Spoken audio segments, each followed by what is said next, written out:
At this time, let the record reflect all 15 jurors have returned to the courtroom. Everyone may be seated. Good morning. Counsel waive the call. Yes. Yes.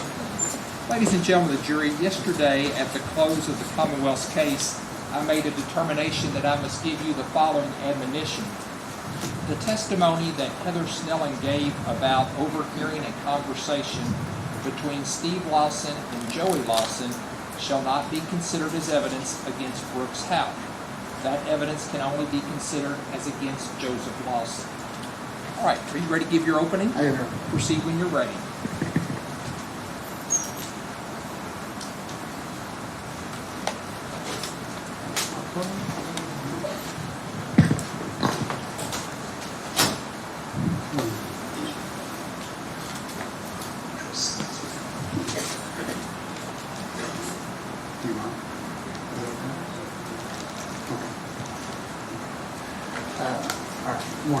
May it please the court, counsel, Joey, and ladies and gentlemen of the jury. Joey Lawson was not guilty of tampering with physical evidence, and he was not guilty of conspiracy to commit murder. He has not made any sort of agreement to move a car or a body. He hasn't been involved in any sort of homicide of any kind, and he was not on that Bluegrass Parkway. This case is about collateral damage. For Joey Lawson, he is the collateral damage in this case. The vast majority of the evidence you've heard over the last week and really going into this week has been irrelevant to Joey Lawson. In fact, I think we listened to testimony for almost 2 days before we even heard his name mentioned. His life and the lives of some of the witnesses that you've seen testify are examples of what the government is willing to do in order to accomplish their objective, which is to prosecute Brooks Houck.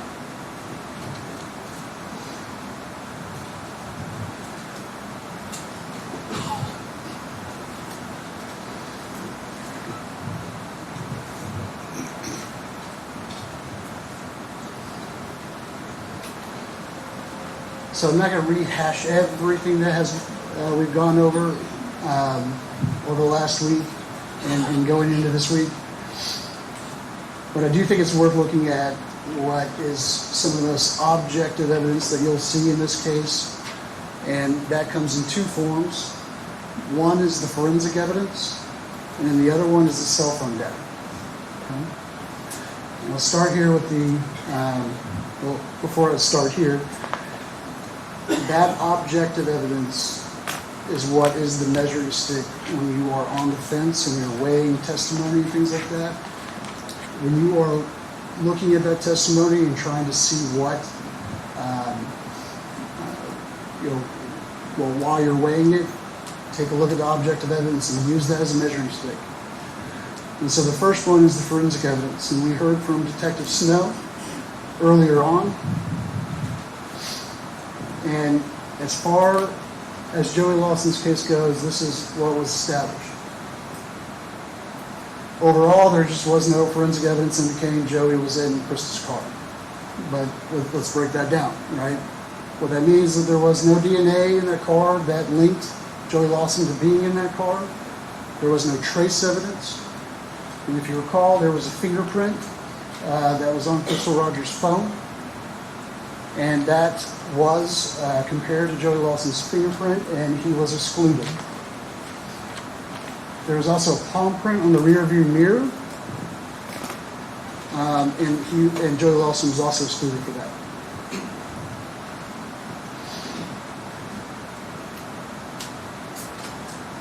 And I want to emphasize too that the objective evidence here, it's the forensic evidence and the cell phone data that we're going to go over more of. It's free of perjury.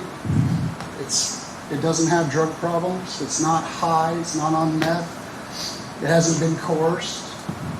And that's why it's the measuring stick, right?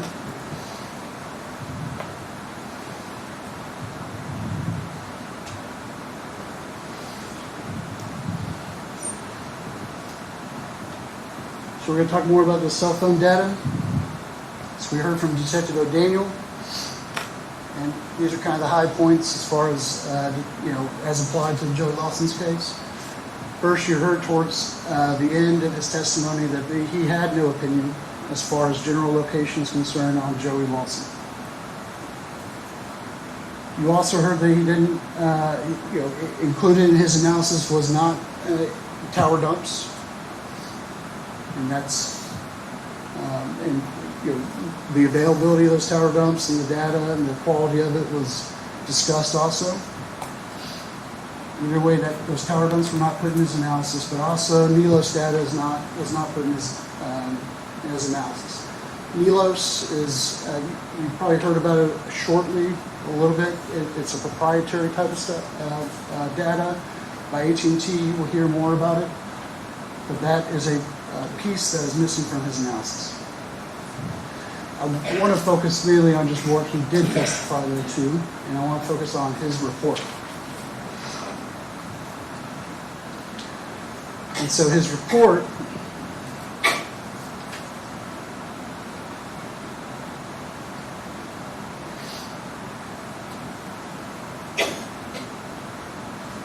lately also point out too that, so when I was taking notes on the opening statement of the Commonwealth at the beginning, it seems like forever ago, a week ago, for when they began, they said that the cell phone evidence is critical, right? And I absolutely agree with them on that, and that's why ultimately I'm going over this, and you will hear more about it, as the case proceeds along. And so that's also why it's critical to go over Tim O'Daniel's report and his testimony. And this is straight from his report. And I did highlight that bottom part right there. That's what I've added. But the purpose of his analysis, so he's given a purpose statement, what was guiding him when he was doing his analysis.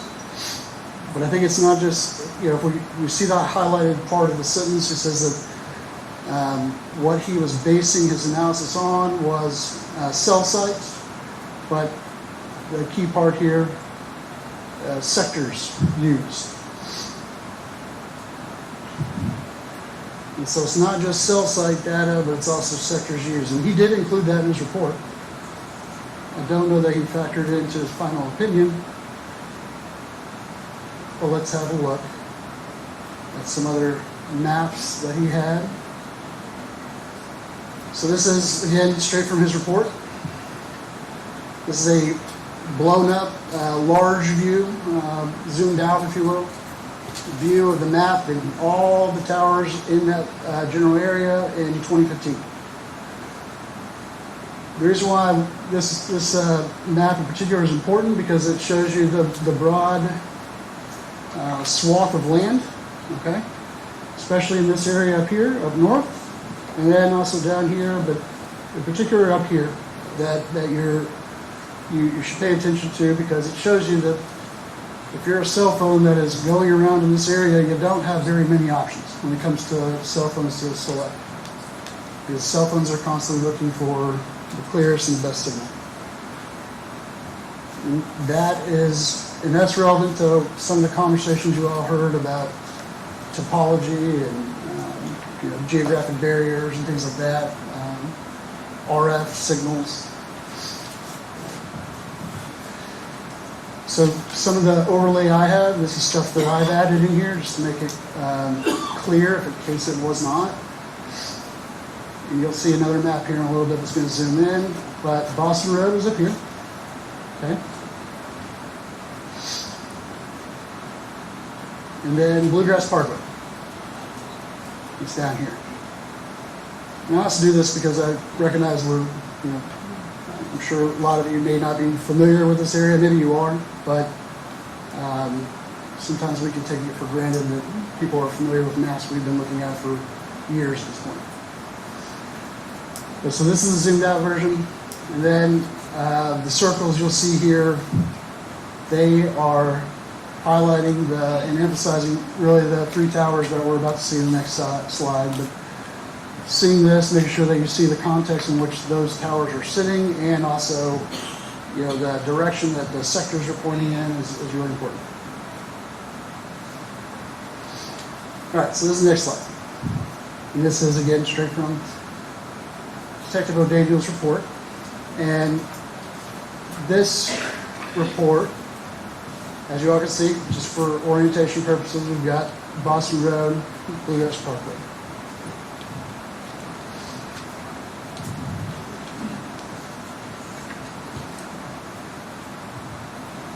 And as Mr. Lasowski pointed out in opening statements, use your common sense. When you're looking at this map, use your common sense. All those towers are facing north. Boston Road is north. Bluegrass Parkway is south.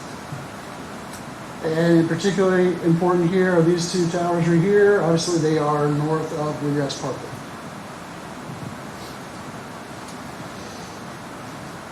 And you heard some testimony about a Chrysler 300. And you heard testimony from Ms. Snellen that she took that Chrysler 300. And remember, Ms. Snellen and Steve Lawson, they had financed this Chrysler 300 through Capital One. And then she also testified that she took that car back because there was a dispute about who was going to possess it. But she took that back and she drove it to 7645 Boston Road, which was Mr. Gent's grandfather's house. And that's important because there's other things that, well, it corroborates what we see in the cell phone data further. When we look at Steve Lawson's search history, when we look at who he called, and you heard the testimony about the 1-800 number. That was an outgoing call from Steve Lawson, and that call was to Capital One. And you can imagine why somebody would be calling Capital One when the car is financed through Capital One. They're looking at what they can do to repossess it, whatever it may be. The point is that is all consistent and corroborated. That's not just the cell data. That's corroborated by the text messages and actions. And I should say that's not just corroborated by the location data, but the text messages and phone calls that were going on at the time.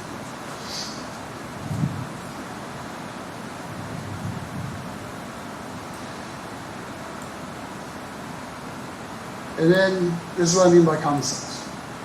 And it can be difficult because, so this arrow down here at the bottom, that's Tim O'Daniel's original arrow. And that's not wrong. West, okay? Going from east to west, that's not wrong. It's just, if you just move this arrow up here, then hopefully that would be a better visual for you. But all he testified to as far as, he testified to something that's consistent with the data, which is east to west, and then from there, west to east. But that same trajectory, the same path can be east to west up here. So it's not inconsistent.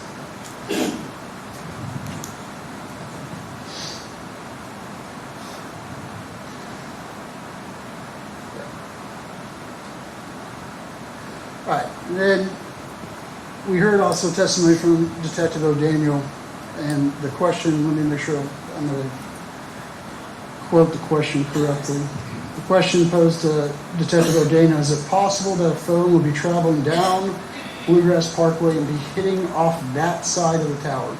And what he was referring to in that context was hitting off this side, okay, the back side, in other words, the south side.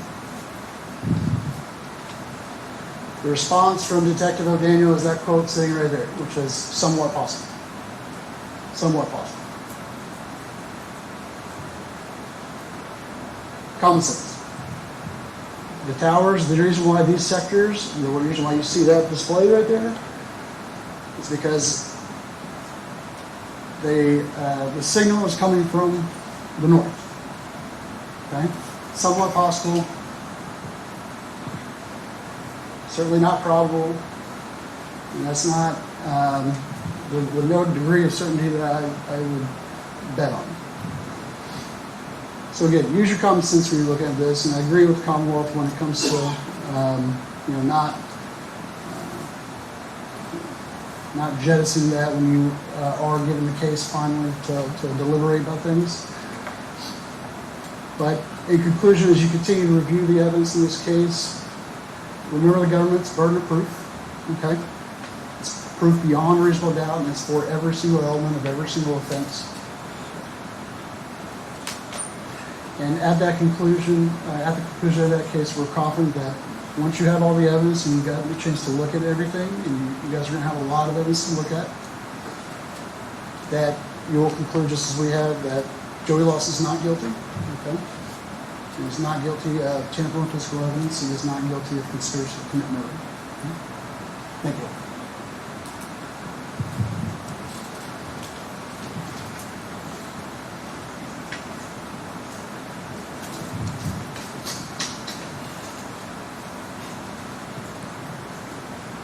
Mr. Houck, ready to call his first witness?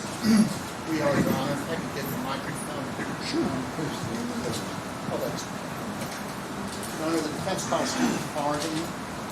Heath Farthing. Heath Farley. Yes, sir.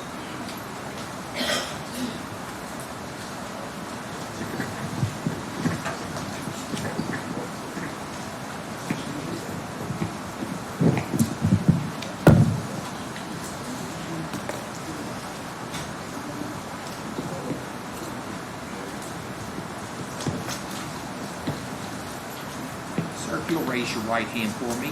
Do you swear or affirm that the testimony you're about to give will be the truth, the whole truth, and nothing but the truth? Thank you, sir. You'll have a seat right over there. Try to sit as close to the microphone as you can, and please answer all questions asked of you. Mr. Shoring, proceed when you're ready. Thank you very much, Your Honor. Good morning. Good morning. Sir, could you please introduce yourself and ladies and gentlemen of the jury? My name is Heath Farthing. And what do you do for a living, sir? I'm an independent canine consultant and a canine trainer with over 35 years of experience. Okay. And where do you live, sir? I live in Peru, Indiana. Could you please tell the ladies and gentlemen of the jury your education, experience, both occupational and in the field, in the area of canine scent detection, training, and deployment? Yes, sir.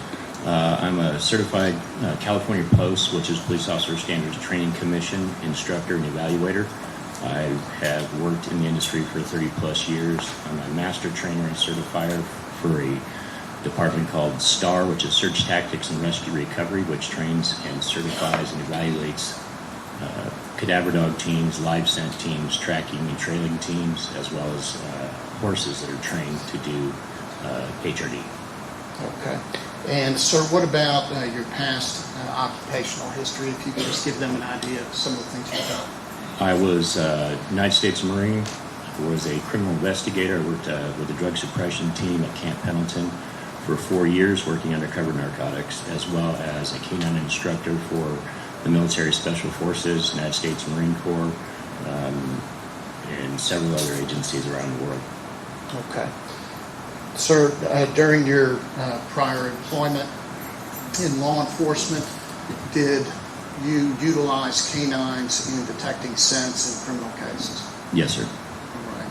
Have you had the opportunity to testify in state and or federal courts in the past in trials and hearings regarding the use of canines in scent detection? Yes, I have. Were you involved in any way in some of the deployments surrounding the 9/11 tragedy? Yes, sir, I was. If you could explain that to the jury, please. I was notified from Ground Zero on the 12th by a gentleman by the name of Colonel Ahern requesting the utilization of human remains detection dogs at Ground Zero. I mobilized and utilized and did all the logistics and deployment for 17 teams out of the San Diego County area. Sir, in this case, I'm sorry if I've already asked you this question.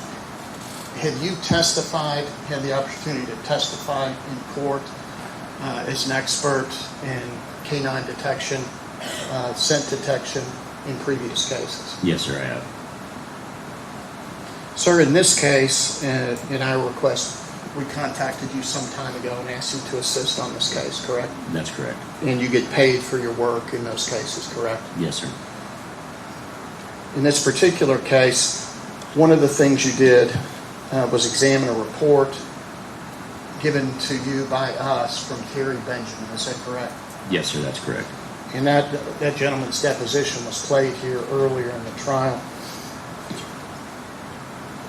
And he indicated he worked for Lone Star Search and Rescue. Correct. That search was conducted on May 21st, 2016. And let me ask you some questions that have come up. First of all, what is search dog certification and what is that process for the jury, please? A search dog certification is taking a handler and a team through an evaluation process that has been regulated by an entity. There's several different entities across the United States and across the world, but they all maintain their own standards of certification and evaluation for the handler as well as the dog, and gives them a score of pass or fail based on success or failure rates within that event. Okay, and are there different types of scent training that occurs? For instance, to train a drug dog, to train a humans remain dog, to train a live scent dog, are those different training processes that the dogs have to go through? Yes, sir, they are. And how extensive are those training processes? They're extremely extensive.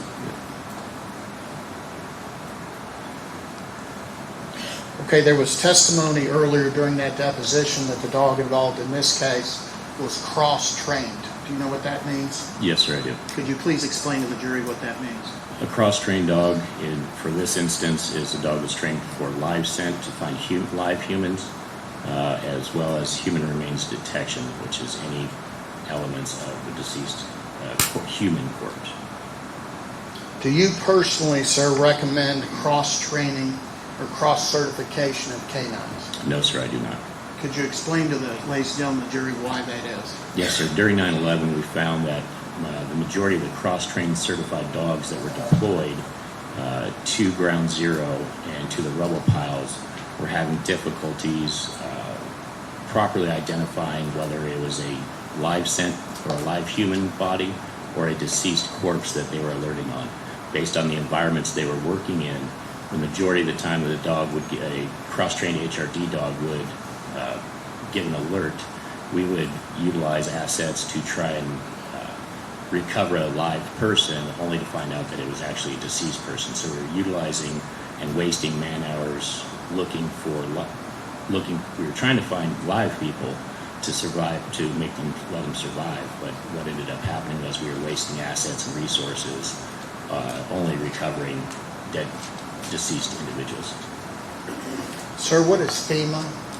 The Federal Emergency Management Authority.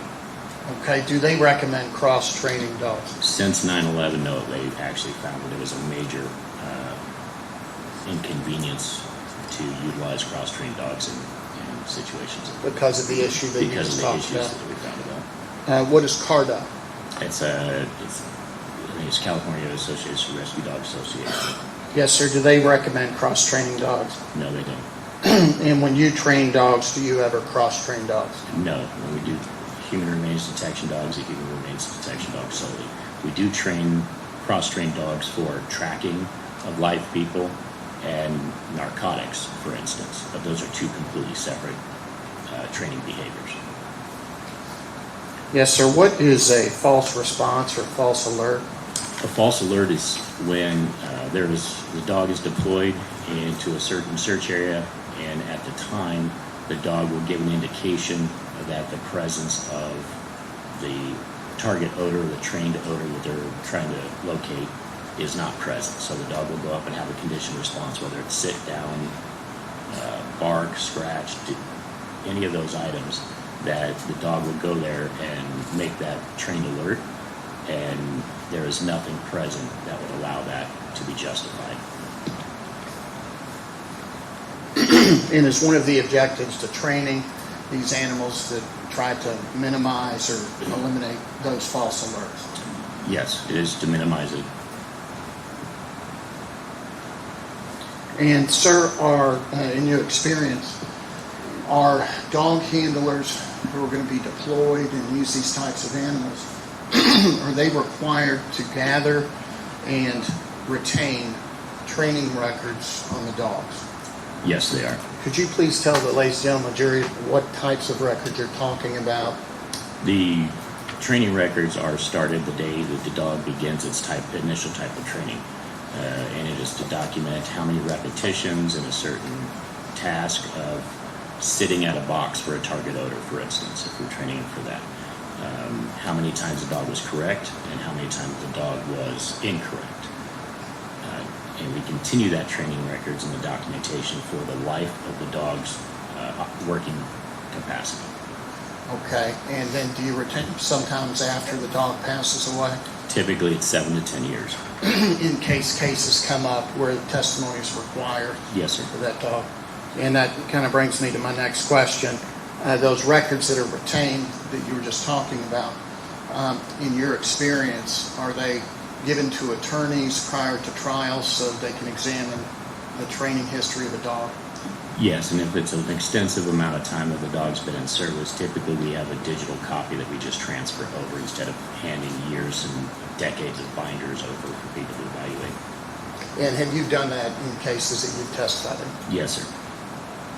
Is there any way to evaluate whether or not a dog's been properly trained or how many false alerts they've had or anything like that without these records? No, sir, there's not.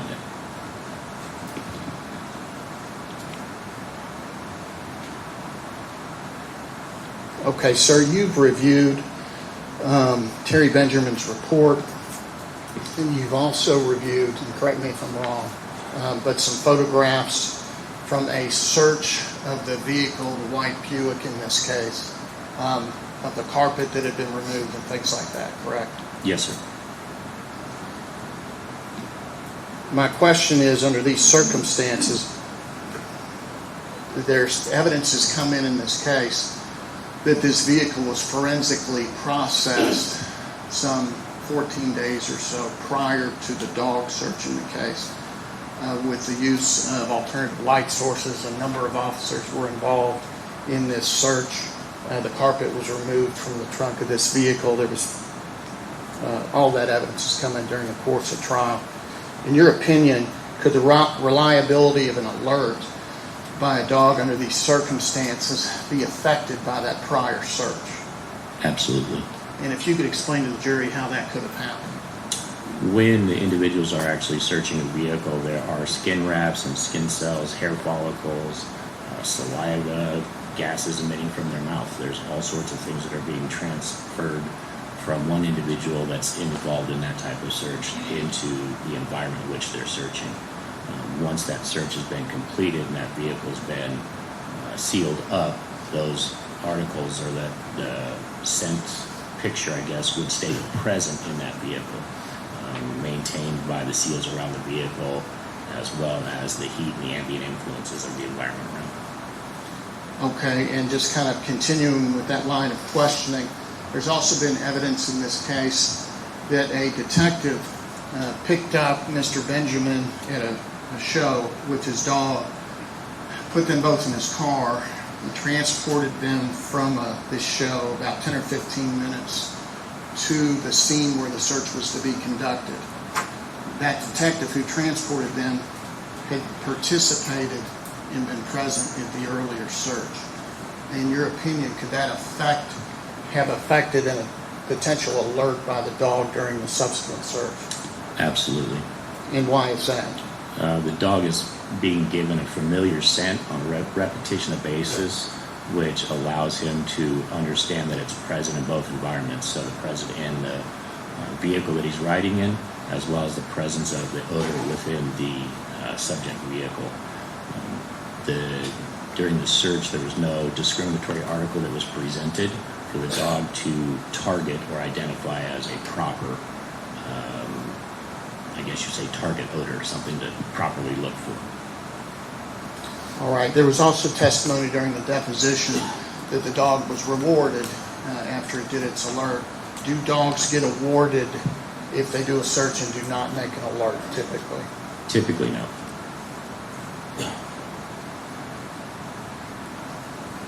Sir, does the FBI, in your experience, have trained search dogs for human remains detection? Yes, sir. Regionally, they usually do.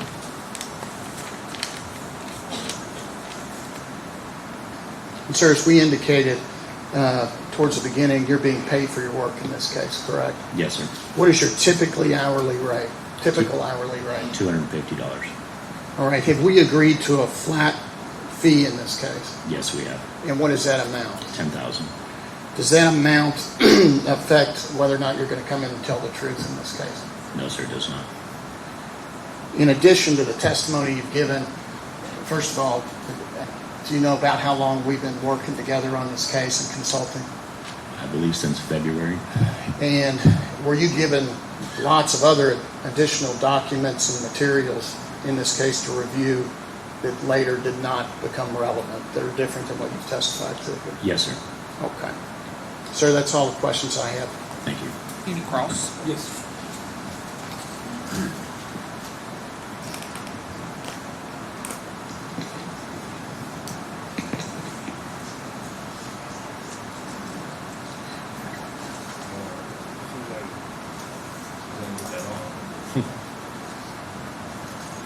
Good morning, Mr. Farley. Morning, sir. You still work at Von Lick Kennels?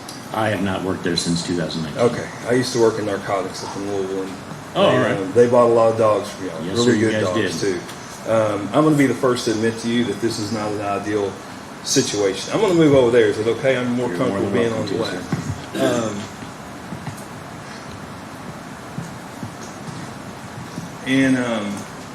That things could have been done better. Okay, I'm not here to. I agree with you 100%. Okay, you're a former Marine, right? Yes, sir. Okay, I'm Navy. I'm sorry. So I just have a few questions for you. Okay,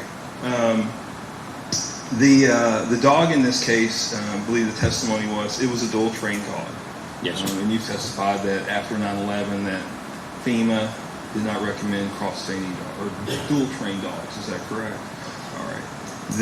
This dog was certified by NASA. Are you familiar with NASA? Yes. Okay. Is that a credible organization? Relatively. Okay. And it's a 2-year certification. That's correct. That's correct. So in 2016, it was still a bit, if it got certified in 2015, it would still been certified in 2016. Is that That's correct. Okay. So this dog was trained in live find and human remain detection. Is that correct? That's correct. Okay. And it had 2 different alerts. Are you familiar with that? There's no documentation to substantiate that he had 2 different train alerts. I think it was testified in the deposition. Okay. Okay. And could you explain to ladies and gentlemen why you would train a dog to have 2 different alerts in live find versus human remains detection? The purpose of that is to identify the dog's ability to recognize the difference in odor.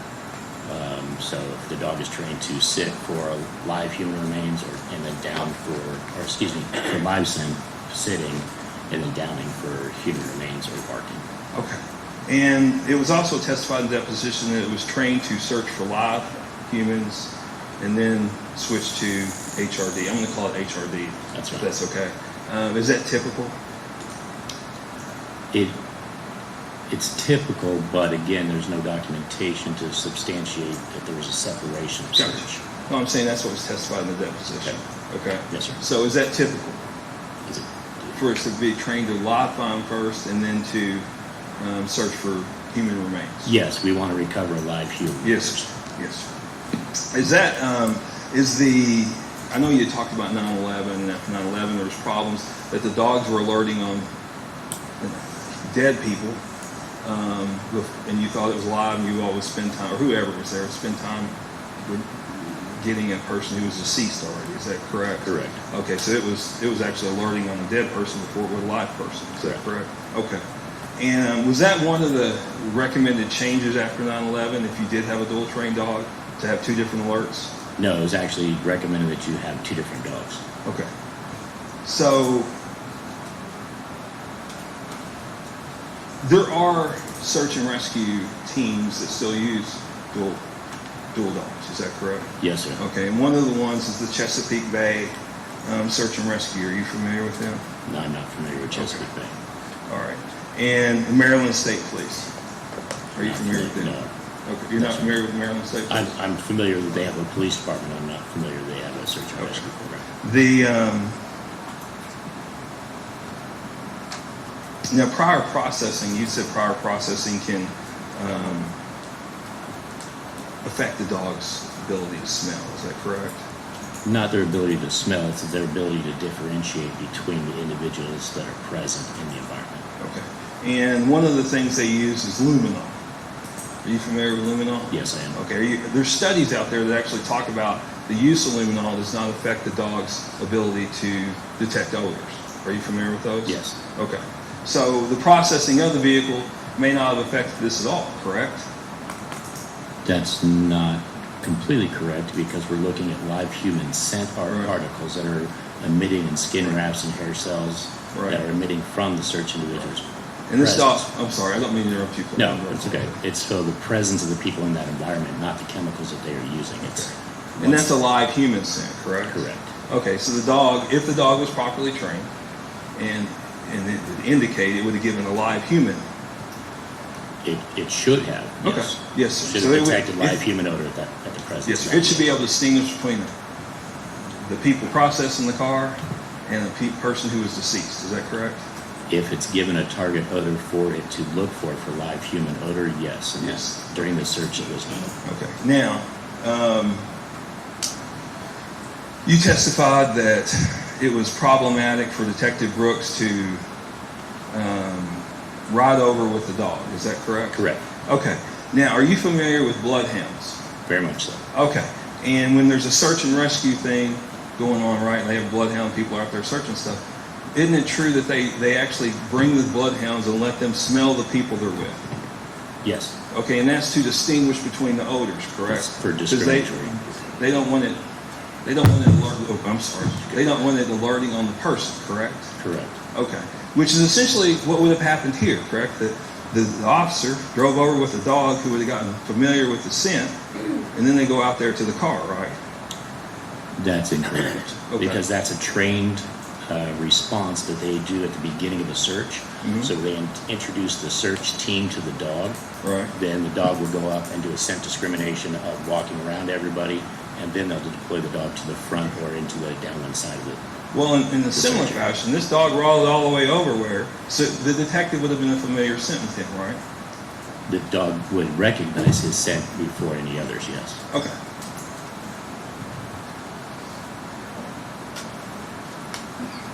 Now, do you have to have blood, saliva, hair, skin cell tissues, something in the vehicle for the dog to alert on HRD? Yes. Okay. It would not just alert on the odor of a decomposing body. Without the documentation of the training records that substantiate the dog's threshold to detect at that level, I can't answer that. I'm just asking in general, okay? Each individual dog is different, and that's based off their training records. Is it possible that a dog would alert, just say a great dog, okay? HRD dog, live scent dog, could detect the scent of just decomposition? I'm not going to hypothesize about that unless we're talking about an individual dog and this dog's specific capabilities, and without documentation, we can't justify I'm just it. asking about a dog. Say it's the greatest dog in the world. Is it possible? I'm not going to Just hypothesize. asking. Please answer the question. Is it possible? Is it possible? Yes. Okay. You were paid how much? $10,000? Yes, sir. To be here today? Yes, sir. Not just today, it's for the evaluation of the case. Okay. We've been going for about 25 minutes, 20 minutes, right? Yes, sir. All right. Now, dogs are right. I want to talk about dogs' noses, okay? Okay. I don't know a lot about dogs. I have a German Shepherd that is probably too much dog for me, to be honest with you. But it's based on the dog's ability to smell. How good it is based on the length of its snout. Is that one of the things? That's one of the determining Like a factors. pug is probably not going to be as good as a German Shepherd. It's genetically not as proficient, but We've trained pit bulls for exposure Right. You train- in Afghanistan. So. You trained any pugs? No, I'm not trained. Okay. Not for All right. detection. No. Okay. So, Chihuahuas, yes. and it ranges somewhere between 100 million and 300 million, right? Their ability to smell. I don't know what the term Parts per billion is Parts actually. per It's billion. 2 parts per billion. And so it's 100 billion to 300 billion Correct. parts, correct? Correct. Dogs, labs or German shepherds or Belgians or something like that may have a higher number, right? It's an average of all dogs. Oh, okay. So 100 to 300. Okay, there's an average for all dogs. And humans are only what, 6 million? Roughly. Okay. And do you know Sherman?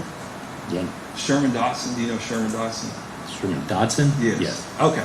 And I spent a lot of time with Sherman back when I was in Louisville. And Sherman explains it to this dogs, the way they smell to me, and tell me if you think he's off, okay? All right. So when I walk into a house and I'm making a pot of vegetable soup, you know what I'm getting ready to say? Exactly, yes. I smell vegetable soup, right? Correct. And when the dog walks in the house, he doesn't necessarily smell vegetable soup, but he'll smell potatoes, he'll smell onions, tomato, whatever you put in vegetable soup. Correct. They're able to distinguish those particles out, correct? That's correct. Okay. Is that a good way to explain it? Yeah, we call it chicken soup theory. Chicken Yes. soup theory? Okay, all right, I got you.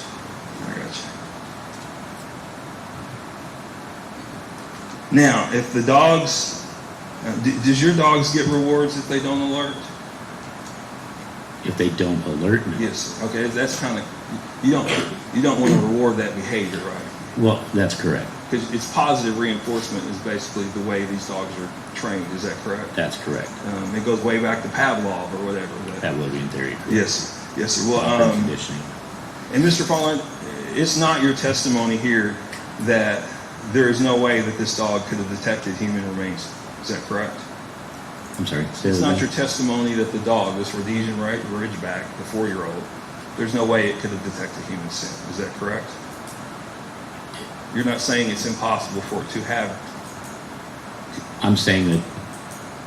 I'm sorry. Say that again. I'm probably not asking it. No, right. you're not asking it correctly. Sorry. For me. All right. Yeah, I'm a No, Marine. that's okay. So you're not saying it's impossible for this dog to have alerted on HRD? At the scene with the white vehicle? Yes, That sir. we're talking about? No, I'm not saying it's impossible. Okay. I really do appreciate it, Mr. Rowland. Thank you very much for answering my questions today. Mr. Coleman, any redirect, Mr. Short? Sir, just one follow-up question. In this case, the forensic search of this vehicle, as you're aware, was performed prior to the dog search, correct? That is correct. Okay, in your experience, is that typical chronology of how those events occur? Or is the forensic search done after the dog search? Typically, the forensic search is done after the canine search, after the positive alert on a location. Then they would bring in the forensics team to justify or recover evidence in the situation. Thank you very much. That's all I have. Thanks, sir. Any further recross? No, sir. Any questions? Any questions from any jurors? Still write it down. Let me see counsel at the bench.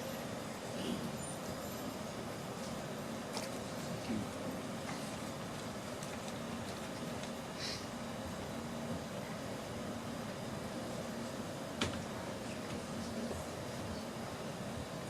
The juror is asking, even though it's not recommended in your expert opinion, do you still think dogs can be successfully cross-trained is the question. It would be admissible. That's fine. Yeah, that's a good question.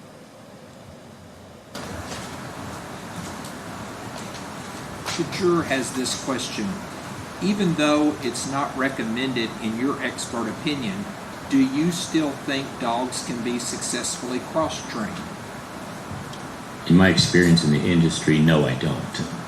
We've seen one individual from Russia that comes over and visits in San Francisco and trains, that even after 15 years, she's still having extreme difficulties with reliability of her dog in cross-training the dogs. A lot of the times it's performed as a cost-effective measure for handlers having one dog for 2 disciplines. Based upon that question, any redirect? Yes, sir. Any recross? Yes, sir. No, sir, I don't have any requests. No further questions? Any other questions? Any other questions from the jurors? May this witness be finally excused. Subject to recall. You're subject to recall. Yes, sir, thank you. Call your next witness. Your Honor, the defense will call Porter Hendricks. Porter Hendricks.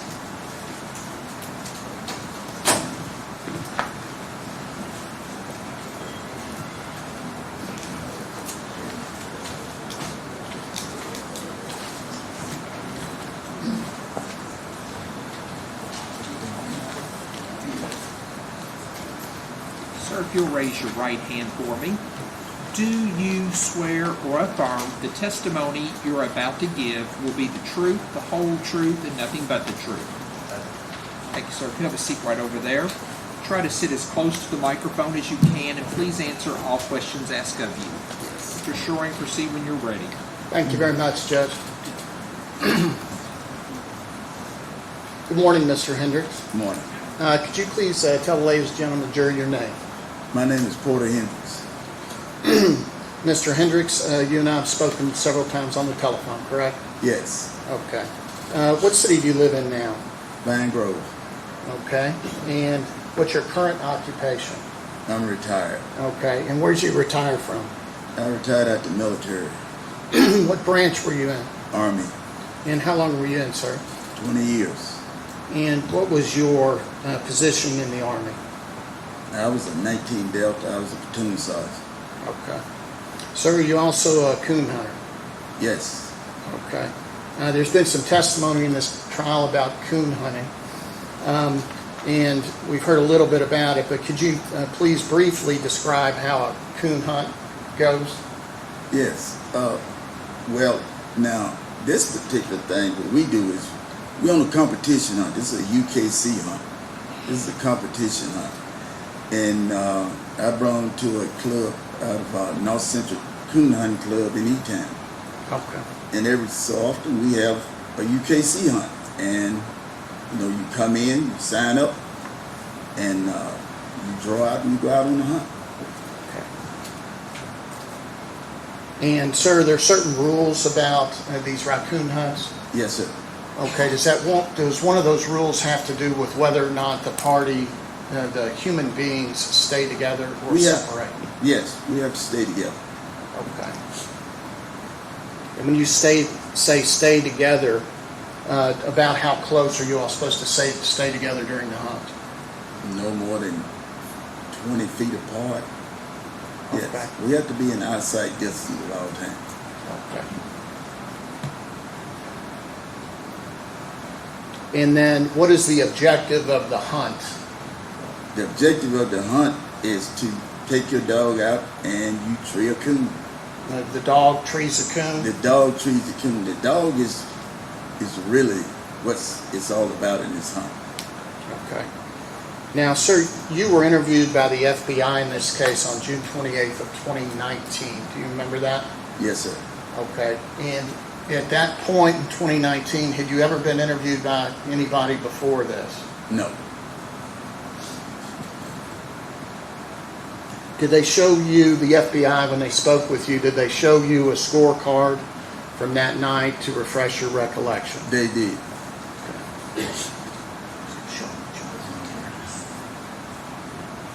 Sir, I'm going to hand you an exhibit that's already been introduced in this trial. It's number 58. And you can take it, sir. And ask, can you identify what that is? This is a scorecard. Okay. And the scorecard that you were given, does your name appear on that anywhere? Right here where it says Hard Time Buck, Hamlin, Porter Hendricks. Okay. And on. All right. And Hard Time Buck, is that the name of the dog you were using that night? That was the name of the dog, yes, sir. Okay. And looking up here, can you tell who was the judge that night? Up here? The judge is right here, Ryan Cecil. Yes, sir. That was what I was asking you. Yeah. These other two gentlemen that you got paired up with that night, let me ask you this. Do you all pick who you're going to go out and hunt with that night, or does the club assign it? No, we don't. You don't pick who you go out with. It's just like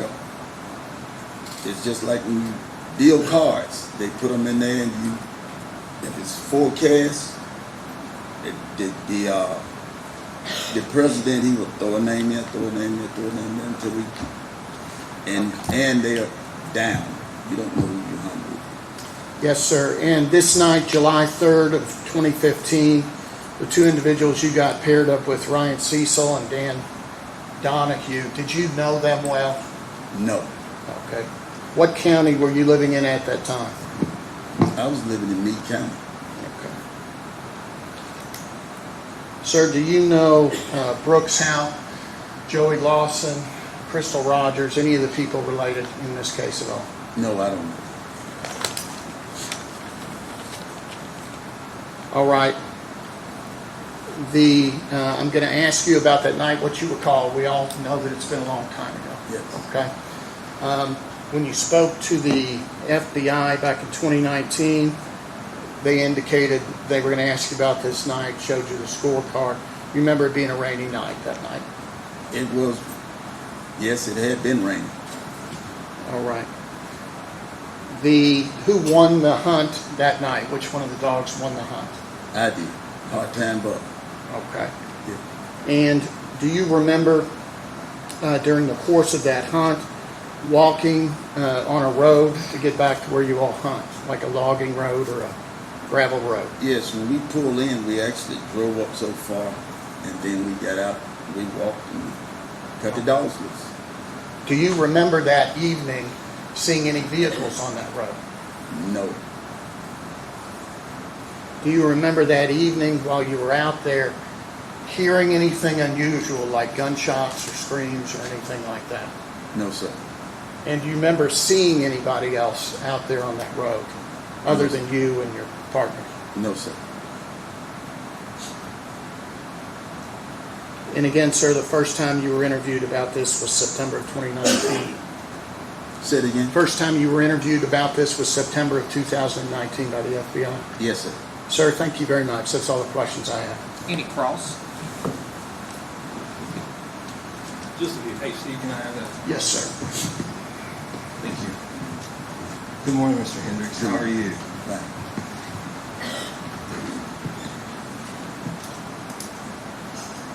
Give me 1 second, okay? I just gotta Yes. look at this real quick here.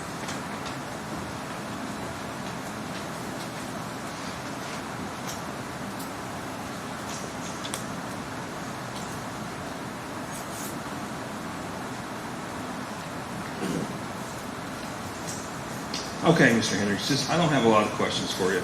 And had you ever been to this farm? No, I have not. Okay, all right, okay. And was it, while you were out there, was it raining? While we was out there, it was not raining. It had Right. stopped raining. Okay, so it's your testimony it wasn't raining when you were out there? No, it wasn't raining. It Okay. stopped raining. Okay. And who did you ride with going there? I don't know which one guy was driving, but I was Right. riding with Riding with one of them? with one of them. Yes, we was Okay. all riding together. Okay. And you said you drove up the road, is that right? Yes, to Okay. a certain point, then we turned the dog. About how far did you drive up the road, you think? I don't remember. Would it have been like, I don't know, 50 yards, 100 yards, It maybe 200 yards. 200 yards? Yeah, it could have been because we pulled off the road there. All right. Sir, do you remember there being a gate about 20 yards in that was locked? I don't. You I don't remember No that? gate was locked. No, You don't sir. remember that? No. Okay. And do you remember you remember the FBI guy come talk to you, right? Yes. Okay. Do you remember telling him back in July of 2019 that there was a period of time where you were separated from the other hunters? No, I don't remember that because we was. If I show it to you, would it help refresh? Yes.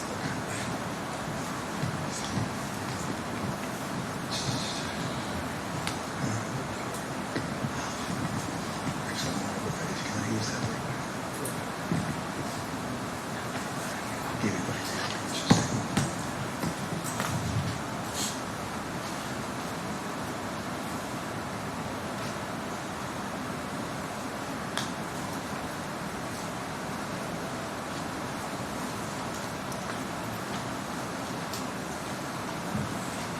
I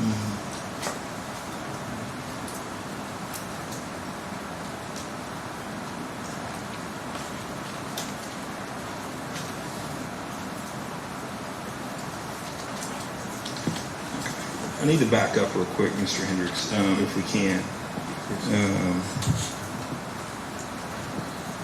This would have been back in 2019, okay? Yes. All right, I don't want you to read this out loud, okay? I want you to read it to yourself, okay? Yes, sir. All right, because we just talked about, you remembered about going up the road and parking, is that correct? Right. Okay, so this is the question, all right?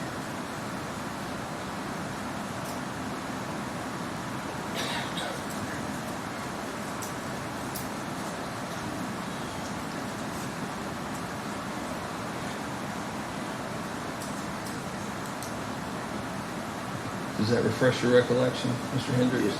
Okay, and can you read that for me, the question? It says, so do you remember anything like where you guys parked or anything like that? Any details about that? And you say, I swear to God, man, I can't remember because I don't even remember what area we went to. That's right. Okay, so you don't remember? I don't remember. Okay, okay. Hang on one second, Mr. Hendricks.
Now, did you see any unusual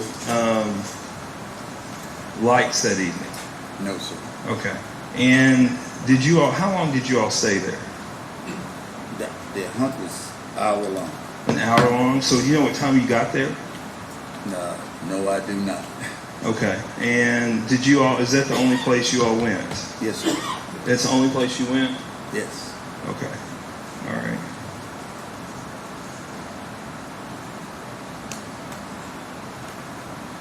Now you said you won that evening. Is that right? Yes, I did. Okay. And did you all go? Where did you all go after you left there? Back to the club? Okay. All right. Okay. Thank you very much, Mr. Hendricks. Yes. Mr. Lawson's counsel, more questions? Mr. Shoring, any redirect?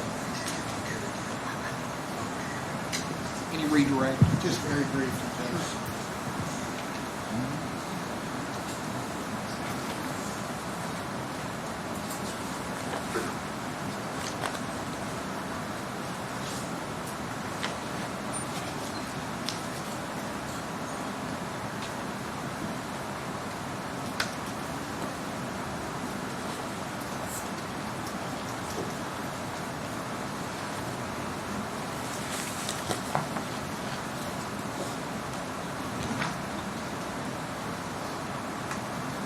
Sir, I just have a couple more questions for you.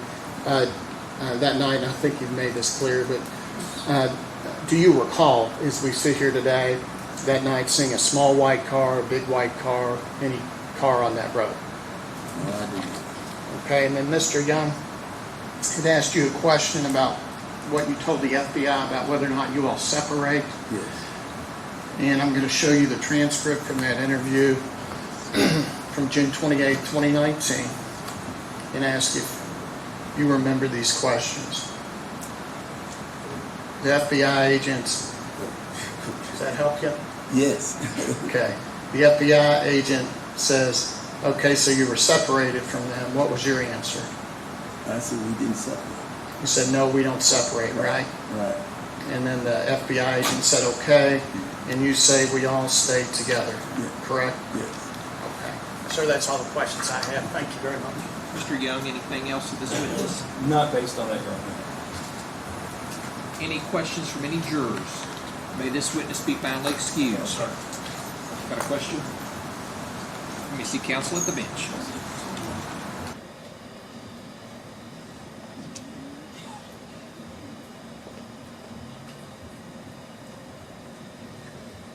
I would like question number 2 here. Nobody has a microphone. No, sir.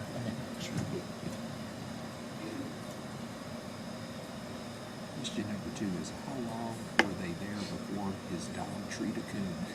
I'd like to know.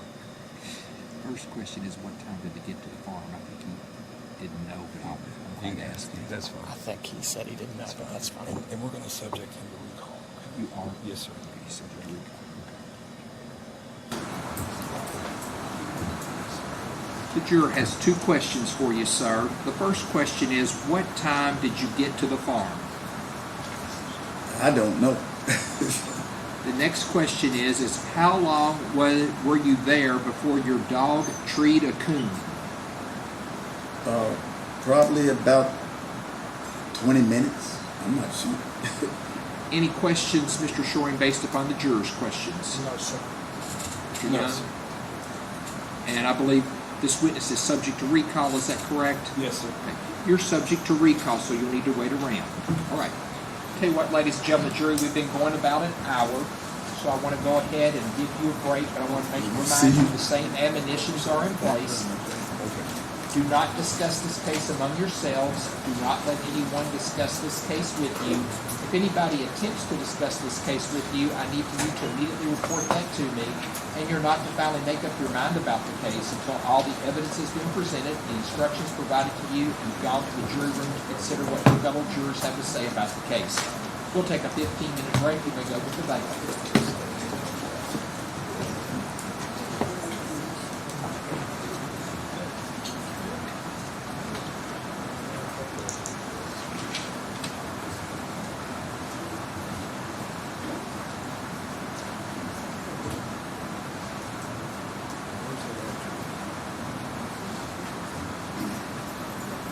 Court's in recess till 9:47.